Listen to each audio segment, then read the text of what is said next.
Hello, Brooke. Hi. You're live. I'm live. Oh, hi, everyone. Yes. Hang on. Yes. How Can are you you? see me? No, I don't need to see you. I just need to hear you. Oh, sweet. No, I'm doing good, man. How you going?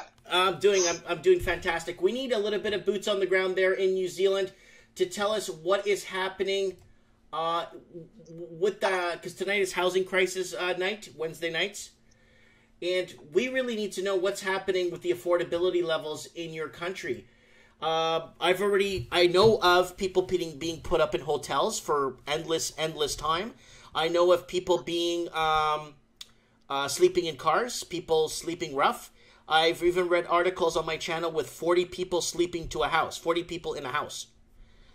Wow. Yeah. So how are things there? What can you tell us?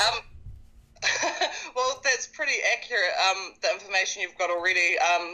I'll just go into a little bit more. So, basically, in terms of affordability at the moment, everyone I know, and it kind of seems a common theme, that the living costs are now outweighing the earning costs. So, at the extreme end, like you said, you've got people living in cars and things like that. And it never used to be this bad, but it's like rent's almost doubled. And I don't know what the currency exchange is for you guys, but say, for example, one of our friends, he lives in a one-bedroom place, and he pays, I think it's $420 a week. And if you look at like sort of the average earnings of people, that's a lot. 400. Wow, that's like 300 Canadian dollars a month. Yeah. Oh. Yeah, and that's a week. A week. Sorry, 300 Canadian dollars a week. That's a lot of cake. Yeah. Yeah. And that's for like a place that it's not good quality, it's damp. You wouldn't really get sort of any proper insulation or anything, and that's considered cheap, which is the shocking thing. So say, for example, if you're a family and you want to live, say maybe just like nothing much to ask for, maybe like a 2 or 3 bedroom house with a fenced off section, you're looking at anywhere from maybe $600 to $800 per week. And that's just for a standard living. That would be asking for a place with no mold, just standard living conditions. Okay. That's nice. It's got no mold. Wow. That's what is your channel called on YouTube? It's called Field Marshal. So I just changed it recently. And I've just sort of started out, yeah. Okay, I'm gonna put it up here for all our guests to see. Awesome. See if I get this right. Ooh, there's lots of Field Marshal here. Channel. There's no channel on it. If you go to your notifications, it should be when I replied to your comment the other day. You might be able to go through there. That's like 700 notifications ago. Oh. Yeah. Okay. I have quite a few things come up here. I'm going to see filter for channel. Let's see if it comes up for channel here. Ooh.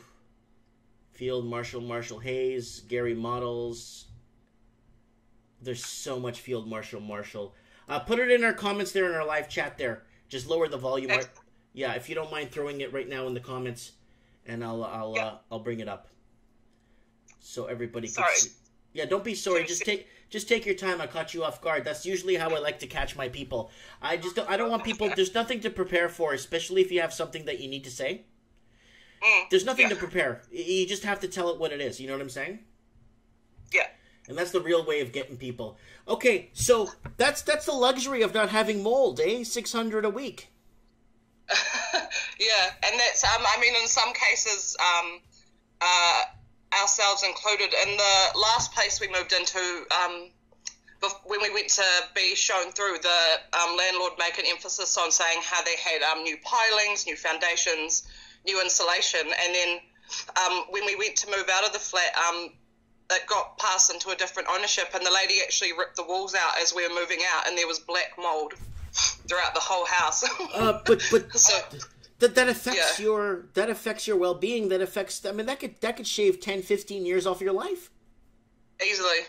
But and like we both went very well when we ended up staying there, getting really bad colds, and during winter in Wellington, it's we get a very good sort of strong southerly, that sort of that real chilling sort of damp cold. Wow. Okay, so let's break it down. Can you explain? I've already did a few articles covering the meth tested homes. And a lot of people have no idea what that means. And I've explained it's, meth, the drug use, it's contaminated homes. How many homes is there a lot of problems with meth contaminated homes in New Zealand? It's not like a huge issue as such. Like, there has been a few cases, like it was more common in state homes and things like that. The government-owned properties for people on welfare, and there's been a few cases. There was even an instance where a pay lab got busted, a meth lab got busted across from the police station. Mm-hmm. They found. So it's not really a massive issue, but obviously when your house gets contaminated with that sort of stuff, it costs quite a lot of money, and because it gets in all the walls, and you can't have kids in there afterwards and things like that. So that's because they've been doing, I think the landlords are trying to get the government to pay for the meth testing. Yeah. But you own the property. You take care of your property. You upkeep your own property. You know what I'm saying? Does that make sense? Mm-hmm. And they're pushing taxpayers to pay for this. Yeah. Okay, so you live in, what area do you live in? I live in Wellington, which is the capital of New Zealand. Okay, and that's how many miles from Auckland? About 900. Okay. 900 kilometers. I'm not sure what that is in miles. That's like 670 miles. So that's a nice drive, actually. Yeah. It's a nice drive. And have you had to move around because of affordability issues or the housing price issues? Absolutely.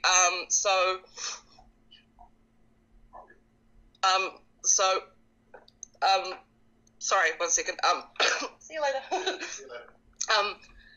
We've had to move around. We're actually going to move out of Wellington soon, which is sort of a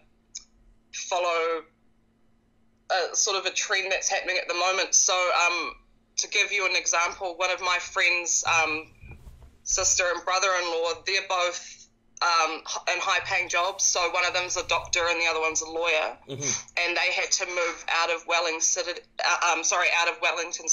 and to be able to get what they were paying for, and they still had to pay the upper end of 700,000 New Zealand dollars. 700,000, and we are going to have to move soon because it's just getting to the point where it's like, do we pay someone else's rent, or are we going to spend that much money per week? It should be on our own mortgage and somewhere slightly more affordable.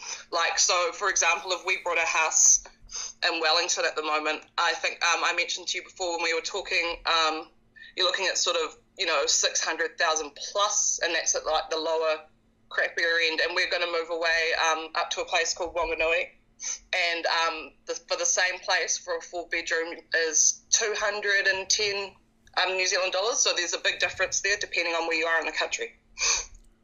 Wow. Yeah. I'm just actually blown away by this. So what's the minimum wage right now in New Zealand? Don't quote me on this. I think it's $15.25. I could be wrong. I think it just went up to maybe $16 an hour. So that's about $10-11 Canadian. Yeah. Okay. I'm just trying to kind of phase that. Wow. Okay. Affordability issues. So you're the trend that I want to ask you, the trend of the exodus of big cities, of millennials, younger people, even older people that are selling their homes in the big cities. Where are they mass exiting to? Because New Zealand isn't the biggest country on the planet. What other cities are starting to pop up there? That's a good question. The place we're moving to, for example, Wanganui, is probably about to pop up. We're going to try and get in there before it happens because they're building a seaport there. And I know you probably, from the sounds of it, you know about Auckland. No one wants to move there for that. I think they're on the upper end of $900 a week or something, and that's shocking. So yeah, that's like $600 Canadian a week, or $700 Canadian a week. That's a lot of cake. Yeah, man, it's so much. Well, you know what? I just gotta. I'm sorry, but I'm gonna have to pull up my cash converter thingy here. I'm sorry, but I'm gonna have to bring this up. Sweetest. Currency converter. I gotta see how much this is, man. Okay, Canadian dollar to. So let's convert from New Zealand dollar to Canadian dollar here, because Canadian dollar, okay. Yeah.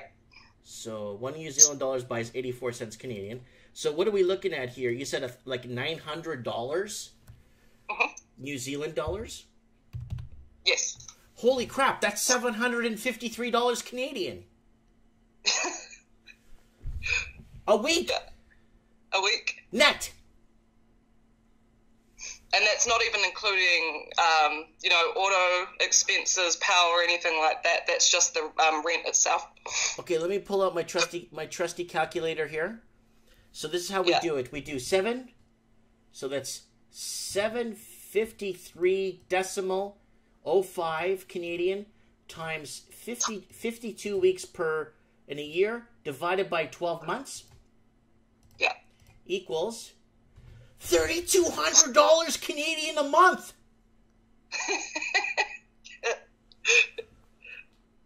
Oh my God! Have you ever watched any of my Delusional Mike segments? I've only just watched a few of your videos. I watched your one this morning, and I watched the one how someone called you a racist. Puerto Rican migrant is a racist. I thoroughly enjoyed that, by the way. I think your videos are really good. I did want to ask you something on a side note. Yeah. Was your coffee nice? Well, my coffee? Yeah. My coffee's the usual. It's just a little bit of cream and that's it. Because me and my friend were talking about it, because it was made so fast. You know, you ordered and you got it. I was just like, is the quality, good? Yeah, it's good. Yeah, well, yeah. They have it freshly made, right? So they have gallons of it ready to go, right? Yeah. Yeah. So it's good to go. Yeah, I just order it, drive up, 12 seconds later, it's good to go, yeah. You go, yeah. Yeah. But, no, I really, thanks so much for having me on your show, man. I, really enjoy your energy. It's quite good. It's quite positive to see, someone else from the other side of the world, just, having genuine conversations. And from the stuff I've seen that you've been saying, I think, things that are on a lot of people's mind, but they don't really know how to say it. I've been talking about the same thing for 7 years. There's major abnormalities in the housing market, and it's not normal. Okay, look, I just want to, $3,263 Canadian per month. The average Canadian so you need to multiply what you pay per month for rent, right? Times 1.46 equals how much you need to make net. So for food, electricity, all that crap, it will and rent will cost you $4,764 net per month. Yeah. Canadian. And then times 12 months, let's see what that comes out to. 60 large. 57 large. That's a lot of money. That's a lot. That's a lot of cash. So what are you doing on your channel? I'm trying to find your channel here. You sent it to don't send it to me on Skype. Send it on the chat over at on the YouTube. I'm going live right now. And sorry, 1 second. Yeah, just throw it on the chat there. Do you have a laptop beside you? Yes. Perfect. I will do that. Yeah, just go to the live chat. It's moving right now pretty fast. And the replayability on this channel is pretty strong. This video, by the end of the week, will have close to 2,000-3,000 views. So I want to make sure I get your channel plugged out there and make sure people know who you are. Are you gonna? Can you promise us at least a video a week? Yeah, man, I'll try that out. Definitely. I'm new to this whole thing. So I sort of just kind of did it on a whim, and I'm just seeing how it goes. but I definitely am keen, once I get a bit more confident and things like that, to do more videos. Like, there's some really good issues that I think are good for public discussion. Like, I liked your comments on the Kavanagh situation this morning. I've been following that a bit, and a few people I know have. It's just very interesting what happens with all that sort of stuff. Isn't it? Don't you find it a pile of crap? Yes. It's an absolute gong show. It's oh my god, I found a piece of paper in his jacket suit pocket from 1984. It's from 1984 and it's got somebody's phone number written on it, and I think this might be somebody we need to call. You know, it's like let's start investigating his toaster. Maybe his toaster has something to say. Yeah. It's disgusting. It's absolutely disgusting. It's like he farted in the wind once 12 years ago, and it got into a small child's nose, and yeah, he farted in the wind. Okay, so back to what's happening. I'm gonna have you on Mike in the Night on Saturday, which is Sunday, 2 p.m. your time, roughly. If you can be available for Mike in the Night. Mike in the Night, we talk about like what happened with Stefan Molyneux being banned from New Zealand, what happened with what's happening with wars, or what's happening with, I don't know, just stuff, you know, and I'll help you grow your channel and get a good base out there. And we could feed each other information of importance, you know what I'm saying? That sounds awesome. Yeah, definitely. Okay, so, meth-tested homes, we covered that. Black mold, how big of a problem is that? Because I know that's been going around quite a bit. Well, I mean, it depends really, because yes, it is an issue, but then there is also, I think you actually said this earlier, there is a responsibility on the tenant or the homeowner to maintain, right? Right. And so in some cases, some people have gone sort of wailing to the media and said, look at all this black mold in my house and blah, blah, but some of it's preventable. So there is a level of sort of responsibility of, you know, looking after your own. And if you see a bit of mold around the house, make sure you give it a wipe up and, you know, all that sort of stuff. But at the same time, in some other cases, like especially the poorly insulated places, the mold grows so fast you're doing it every day. Whoa. So it becomes like, yeah, it's kind of like, you know, pick your poison. Like, do I want to live in a house where I maybe spring clean it, you know, once a week, or do I want to be wiping stuff every day and paying, you know, $600 a week? I just, the affordability levels there is through the roof. So, okay. Let's kick this off. What about hotel stays? How many people do you know are being put up in hotels, or do you see it a lot in the news? It's kind of gone a bit quiet recently, because we've had a change in government and things like that. We went from the National Party to Labour, which has sort of been an ongoing thing with those two. For years, as it generally is sort of in politics. So initially that was actually one of the problems that was brought up, because there was a lot of funding this year going into child poverty and things like that, which is really good. And that was there was a lot of discussion about people's right to just like have a safe living space, you know, and that's not asking for too much. Like, it doesn't have to be a palace, but obviously no black mold would be nice. Ma'am. Yes. I still can't get over those numbers. I can't fathom what you're telling me. Like, I just can't digest what you're telling me. That's I'm sorry. I just have to interrupt you there. I just That's can't. okay. I can't digest that. Wow, I thought minimum wages was like $35 or something. Oh, you'd think so with the rent prices. And another interesting thing that we can sort of relate to that is not only the real estate prices have been going up, the inflation of prices of other things is getting very dramatic. Like, for example, dairy product. Let's start with gas. I want to know gas, because everyone talks about gas in the comment section. What's petrol at? Oh my gosh! At the moment, it is. I think at the service station this morning it was $2.38 a litre, which is heaps. That's heaps. That's huge. Okay, yeah. Next. Petrol's going way up. What was it last year around this time? From memory, I think it was going towards maybe like the $1.98 side, I think. Wow. Maybe the smaller side of that, yeah. Oh. Okay. Food. What's going on with food? Well, it's interesting in a country that exports dairy and is known for its, dairy and dairy industry and stuff.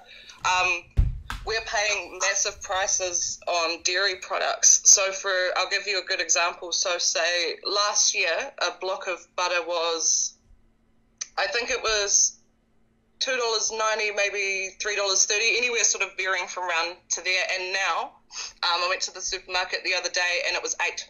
And it tripled in price.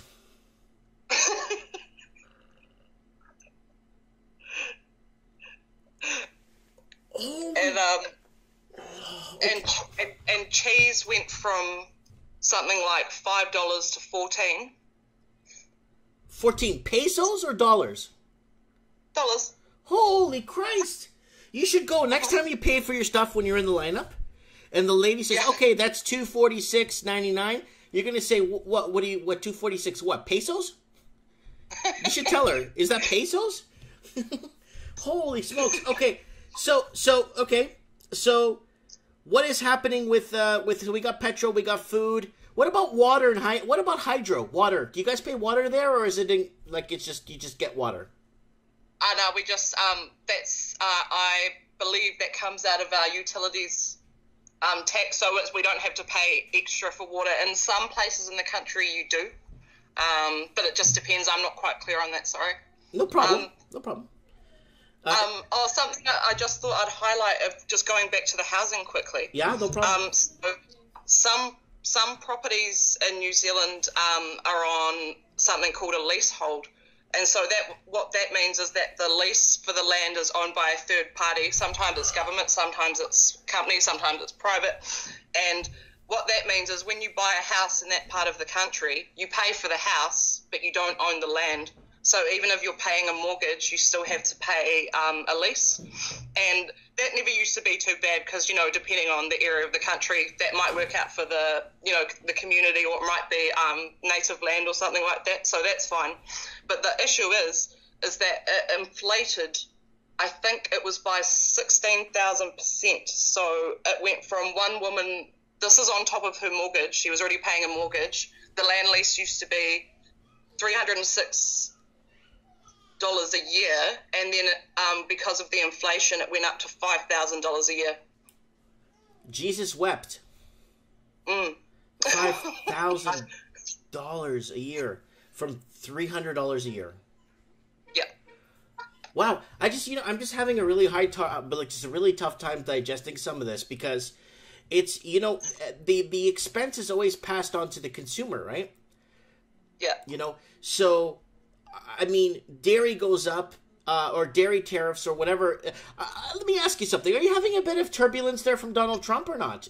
Some Trump turbulence? Anything there happening? Well, yes. Yes, it is.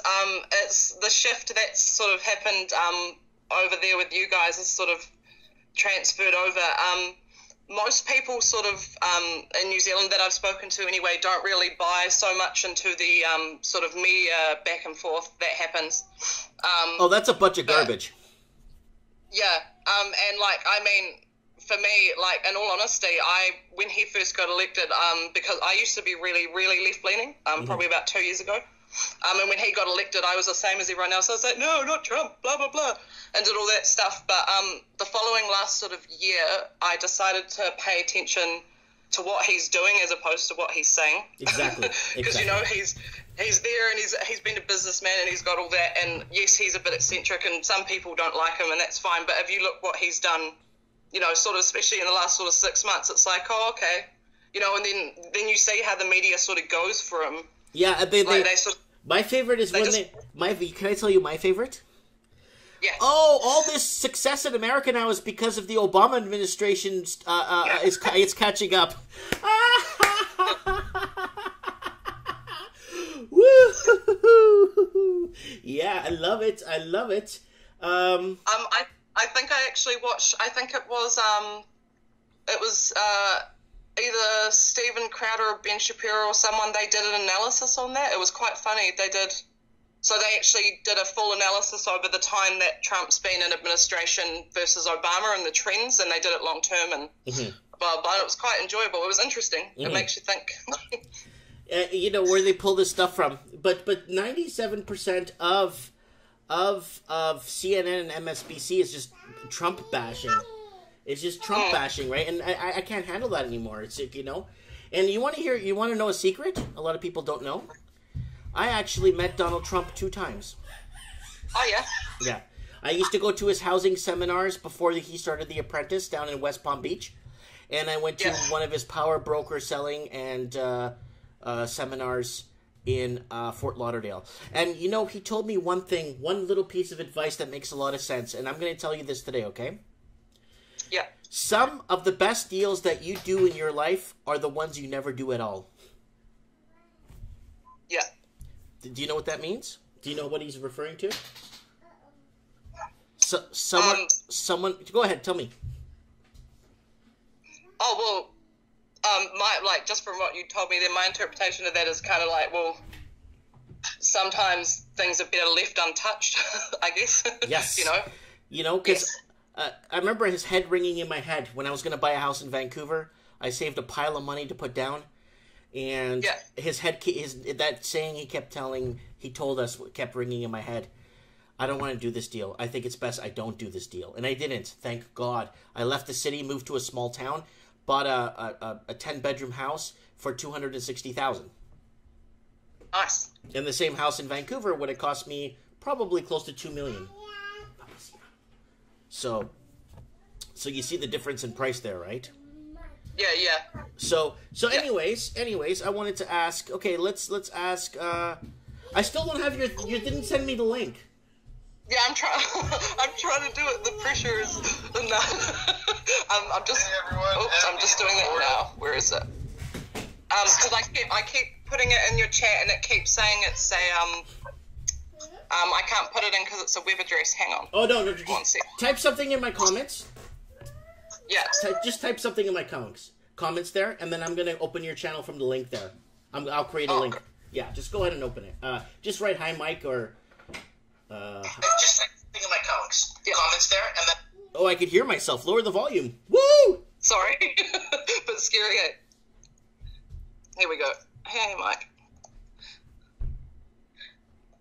Well, someone just said that's super racist.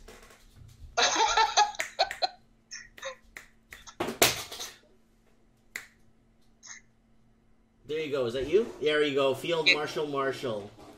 Correct. All right. Let me see if it opens your. Go to channel. Here we go. Field Marshal is up. There you are. Thank you. There you are. All right, let me just put back my interface here, so where it was. Okay, there you are. From New Zealand, from Wellington. And 3 hours ago, you just put up a video, a genuine question for New Zealand media. Yeah, good. Yeah, so just try doing a video, vlogging, just like I do. Nothing serious. It doesn't have to be try and cover a range. Try and create a little bit of a balance on your channel so that you're not... Because I just can't focus on housing, because then what's going to happen is a lot of the housing officials might try and shut me down. Yeah. So I got my daughter here paying me a little visit. Okay, so what is happening? Let's say friends. Give us a friend story. A story of a friend that basically a housing issue. Okay, well, I've got I actually got told one yesterday from one of my good friends, actually. So she's living in a place at the moment, and ever since they've moved in, like, the gate hasn't been fixed. The roof's leaking. They're paying $560 for a 2-bedroom. And she got a very rude email which had actually been forwarded to her from one of the other property managers the other day, saying that they were useless tenants and they hadn't mowed the lawns or something, and was basically calling them lazy. But they hadn't actually spoken to her, and like she was honest about it. She was like, fair enough, we didn't mow the lawns, like it's been winter. Like she was fine with that part, but it was just almost the malpractice of forwarding her crap like that. Like that's unnecessary. Yeah. And she was like, that's cool, we've both been working. So she's got a baby boy just under 2 and another baby on the way, and her partner works 6 days a week, and she's trying to work about 4 days a week as well as looking after their son. So, you know, they haven't been able to maintain the property. That's fine. That wasn't the issue. It was that. And then she said, well, what about the sink? Like, they hadn't been reimbursed for things. And it's just really interesting, like, the sort of dialogue that was going on with it. And then when she did research of the company, it turned out that it was a married couple going through a divorce, and the guy was trying to get more money. Oh! Interesting. Okay, I got a question. Abandoned homes owned by foreign investors. Are there a lot of them in your area? Abandoned homes? No, not abandoned homes. Where they're owned by investors and they just leave them empty. Because in Vancouver, we got 66,000 empty homes. Really? Yeah, they're owned by investors and they don't rent them out. Some of them still have Christmas decorations up there for 4 years. Wow. Yeah. Are you seeing empty house problem in your area? It's not so much empty house. What a lot of investors do, say for example, is they'll buy one of those $1 million properties, mm-hmm. like because they're investors. So I'm assuming they can mills no skin off their nose, because then all they do is the property that's on there they just demolish anyway and build their own, or they build town housing, or they try and build upwards. I know what you're saying. Yeah. So they're intensifying or kind of combining more or just making it more boxes in the sky is what it is. Correct. Yeah. Yes. Whatever happened to the lavish backyards and the nice 3-bedroom, 1 pool, $230,000 house? What happened to that? I've been asking the same question, because wouldn't that be nice? In this day and age, and I think obviously everyone would like to live in a mansion, wouldn't we all? But majority of people, if you're gonna, you work within your means, and most people sort of just want a nice space for their family with a bit of a section, nothing extravagant, and it's the places that are available are so expensive, and even people who are high earners are struggling. So when that sort of starts to happen, it's kind of, I start asking a lot of questions, because if people who are earning over $100K a year can't afford or choose not to waste their money on, property that's been completely sort of blown up price-wise. Yeah. It's just like, what about, if you can think about those are the high-paying people, everyone else sort of, that trickles down from that is having the same, if not worse, problems. And where do you see? You're gonna help me with these 2 articles here. I'm gonna read them out. I'm gonna read out the headline, and you're gonna tell me what you think here. Let's go to New Zealand in the world's top 5 riskiest housing markets. I've been talking about this for the longest time, and it says, don't panic over falling Auckland home prices. And it looks like, do you see pricing going down for housing pricing? No, not at the moment. It's still early days. It might happen, these sort of things take a little while. It might happen in the next 6 months, but I haven't seen any evidence of that yet. Okay. Let's move on to the next article. First home buyers are paying 699,000 New Zealand dollars to get a foot on the property ladder. Yes. Yeah. Wow. Yeah. Wow. I did a show back, I think like 4 months ago. I was showing this 2-bedroom, it looked like a trailer home in New Zealand, and they were advertising it on a sales site, a real estate site. Great bargain for first home buyers. 20 minutes from Auckland. Fantastic livable place. Great. $1 million for a 2-bedroom shack. I was blown away. Yeah. Motivated seller. Are you seeing a lot of people on your area putting up for sale signs, or is it just kind of hit and miss? My boyfriend's a builder, so he does a lot of work, and he said there's been a trend, instead of people, when they do up their homes to sell them, now a lot more people are actually, instead of doing their house up to sell them, what they're doing now is they add more value to their own property and sort of just stay there. So, adding a better kitchen, things that add good value. I'm not quite clear on, all that sort of stuff. Property is not my not my thing, but just from what he said, a lot of people doing renovations and sort of just staying where they are, really. I know people who have bought a first home, not in all the cases, of course. Some people save up themselves, but a few people that I've spoken to have only been able to get a house because they've got a leg up from someone else, or like their parents maybe went halves on the mortgage with them, or they went in with a couple of friends or something. Does that happen a lot, where people go in with a bunch of people to buy a house? No, it's not. I don't think that's that common. I've only heard of that like a couple of times. Okay. But yeah. Okay. Okay, well, I got some good news, because you're looking in the market to buy right now. There's an article from October 3rd from 5 p.m. Falling house prices spread across more of New Zealand. So it's happening. Falling property prices are becoming a feature of most parts of New Zealand housing market. QV has reported a significant increase in the number of properties being listed for sale in September, but value growth remained modest. Five of the 15 main centers reported a drop in values in September quarter. Auckland, New Plymouth, Napier, Christchurch, and Queenstown Lakes. That's up from 4 the month before and 3 in July. Among the smaller region, prices fell 6.4%.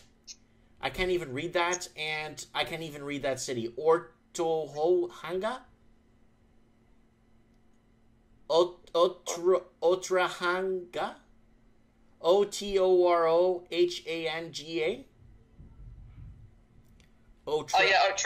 Otrahanga, I think. I don't know. I'm not even going to try to say I don't know. Yeah, Otrahanga, I don't even know where that is. So, yeah, it looks like prices are dipping in New Zealand. It's in a freeze mode. So, Phil Tyford, the housing minister, what do you know about him? I know he's been on the news a lot there. Has he been making changes in the housing? Not that I've seen. I haven't actually looked into it, to be honest with you. So I could even get back to you on that one next time we speak. But, Phil Tyford is trying to do make a difference, because your Prime Minister Jacinta, she's worked hard and built a platform on affordable housing. That's how she got in as Prime Minister, right? Yeah. So we'll see what happens. I mean, there were other things, but that was one of her pitches. Yes. That's a major deal, because look at the situation like most of your country's in, right? Mm-hmm. Yeah. So you got to keep us on the pulse. We need to know when you move. Like, we don't need to know exactly when you move, but when you're moving, and how what it's are there greener fields in the greener pastures in the smaller towns? Is it working? Is the exodus more people leaving? Did you see a lot of your high school and school classmates leave to cheaper? Even I don't keep in contact with as much of them now, but a lot of people that I still sort of know from school they still live in Wellington, but they live sort of in the outskirts where it's a bit cheaper. There was a big trend when I was 18 and everyone, the thing was to go to Aussie and work, so a lot of people moved to Australia around that time, and a lot of them have stayed there just because they have better money and things like that. Wow, perfect. Well, I want to thank you so much for being on the show. It means a lot to me, because I've been looking for someone to come on the show from New Zealand for the longest time. And I have a lot of people from Australia, from the UK, from the United States, from Canada, of course, but it's just really tough to find someone in New Zealand, and I really appreciate you taking the time to do this. Guys, if you're watching this on replay, which you will be, most people do, please subscribe to her. Please, please, please, please. Here it is. It's Field Marshal Marshall. And yeah, she's awake. She knows what's going on. She knows what's going on with the fake news, right? She knows what's happening. It's good to have like-minded folks. And if you look at our chat, most people are like-minded in our chat except Kevin Thompson, but everyone is pretty cool. And I'd like to have you on Mike in the Night sometimes, because I really want to cover this video that you made yourself here, the one that says free speech in New Zealand. And I think we should talk about what's happening there, and maybe give us a bit of your perspective on how it's growing and where you see things headed in the near future. Because if people can't... remember, everything around us is an idea, right? Yeah. And if we can't express the idea, everything around you is an idea. The hat you're wearing, the spoon I'm holding in my hand, this was someone's idea at some point. And if these ideas don't get put out, we just start reversing human progression very fast. Very fast. Absolutely. Yeah. Thank you so much. Oh, no. Absolutely agree. Thanks for having me on. Thank you so much. Enjoy the rest of your day there. And, we'll keep you on the pulse. And thank you so much. Enjoy.